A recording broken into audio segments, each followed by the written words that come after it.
it going with our guys in Florida. Bob Walk is there for the Pittsburgh Pirates. Our conversation brought to you by Delaney and Fritz PC, by Sanso's Italian Deli, and by A&A Construction. Bob, good morning.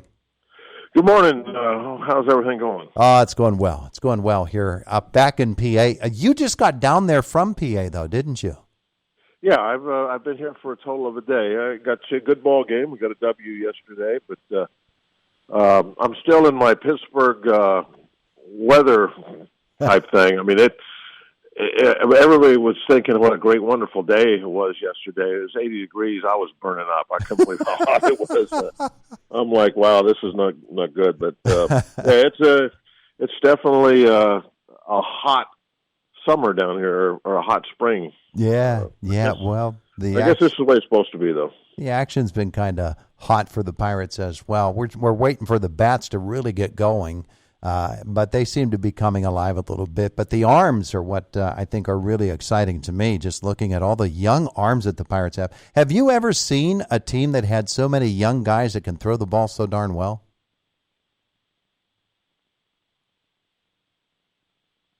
Still there, Bob? Uh-oh, we've lost Bob Walk.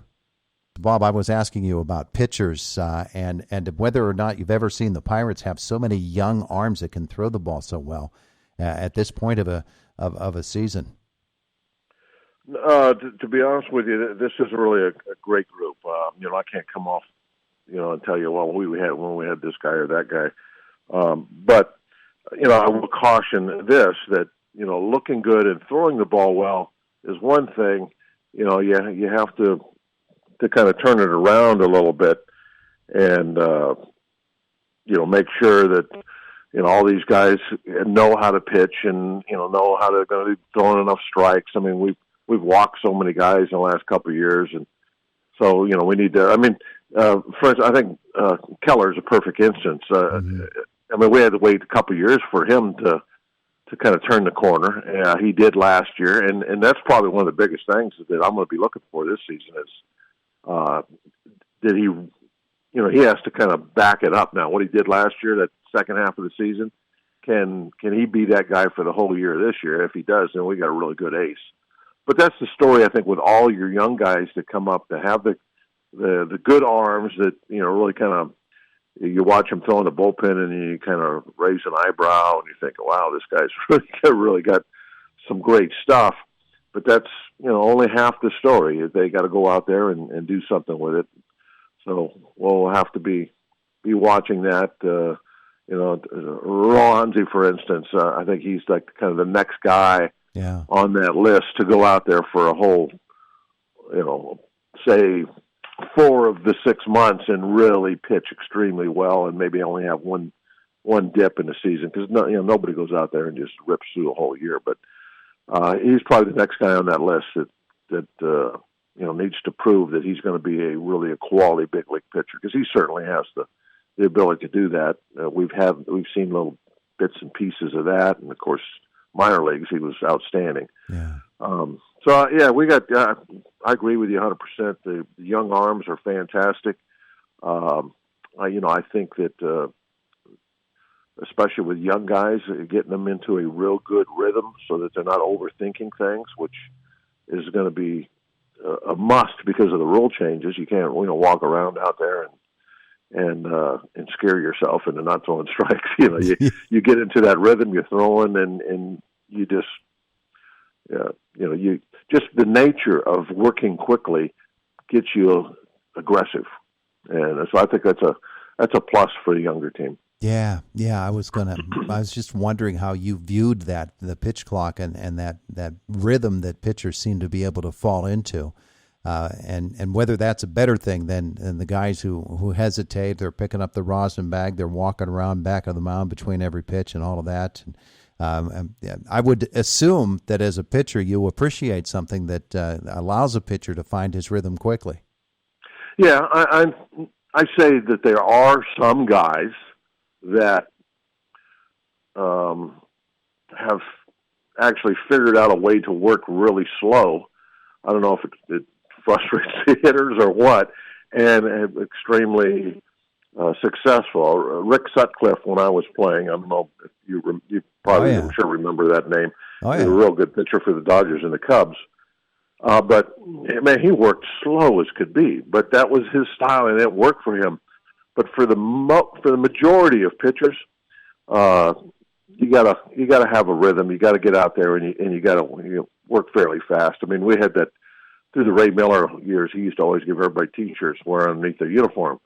And right across the front of the T-shirt, big gold letters, it always said, "Work fast, throw strikes, change speeds." And that's work fast is up there on top because that's where everything else is built from. Get yourself in a little bit of a rhythm. If things are going fast, and this might be something that they need to tweak. The catcher can always call time and go out and talk to you, give you a little bit of a breather. I mean, that's kind of like how things used to be. Mm-hmm. They go out there to kind of break some bad mojo going or whatever. But then the catchers started going out there constantly. I mean, 3 or 4 times an inning, and then they had to make the rule where they could only go out like 5 times a game max, and anybody can only go to the mound 5 times a match. That might be something they look at tweaking when the season starts, is maybe giving the catchers another 1 or 2 visits per game, so they have a way to kind of call timeout and slow things down if things are getting away from them. And we'll see how that goes. I think it's real quick here, especially in the one game I've seen. I think it affects the hitters more. I said the pitchers are more aggressive. Well, I think the hitters become more aggressive also. Nobody's taking any strikes. They're swinging the bats. You're not seeing a lot of deep counts. I'm not sure that's really all that helpful for a lot of hitters. I think they're being John Wayner mentioned to me yesterday. He said they look like they're in panic mode. Yeah. They just want to get the ball put in play. Yeah. They need to adjust to that and, be willing to, take a breath, don't be afraid of going to 2 strikes if I have to, take a pitch if I want to. I know in spring training early, you get a lot of young hitters. They're going to be aggressive anyway. But it seems like the hitters are just, and especially yesterday in the game I watched, everybody's just like wanting to get up there and swing. It's, they're not looking like the same hitters as they normally are. Yeah. But we'll see if they adjust. Yeah, it's kind of interesting to watch, especially the veteran hitters as opposed to the young guys that came up through the minors, both as pitchers and as hitters, who are used to a pitch clock, or at least a little more used to a pitch clock than somebody else. I wanted to ask you about veteran guys that are adjusting to this as well, and about veteran pitchers in general, because there's one that's very, very, very veteran there now. Rich Hill comes in. Does he make you want to put the glove on and get back out there, Bob? No, I'm way beyond that now. Maybe when I was his age, there was some times where I was thinking, well, what if I could go out and still pitch an inning? I mean, I would. That's the thing that I miss the most about the game, is being on the mound. And I'd give anything to pitch to one more hitter. I mean, that would be great. Even though I know physically I couldn't do it, it would be. You hear all these guys say, "Oh, I miss the camaraderie, being in the clubhouse and all that." I'm not sure that that's totally true with guys. I don't know why they say that. It's definitely, I think, I miss being out there on the mound. That's what would be my answer to that question. I miss pitching, and I think that's why when you see guys like Hill and they're taking it to the bitter end, they're staying there as long as they can. It's like they know that, hey, I'm going to miss this so much, and so he's trying to pitch until they take the uniform from him, and good for him. Hey, just a moment left with Bob Walk today, but Bob, I wanted to point out that today is Willie Stargell's 83rd birthday. You remember facing Willie Stargell? Was that intimidating or not? Yeah, he was the 4th hitter I ever faced, and he had a home run. So, I love Willie. I mean, he was very intimidating. But then when I became a Pirate, the nicest guy that you could be around. Everybody loved him. A shame we lost him so early. Yeah. But he's probably one of the most beloved players by his teammates that I have ever been associated with. And I've played with a lot of Hall of Famers and stuff, but Willie, he had a special place with everybody. Yeah, and every kid to practice the Willie Stargell windmill when they were practicing their wiffle ball or whatever it happened to be. We all did the windmill. Bob Walk, hey, thanks for spending some time with us today. Appreciate it.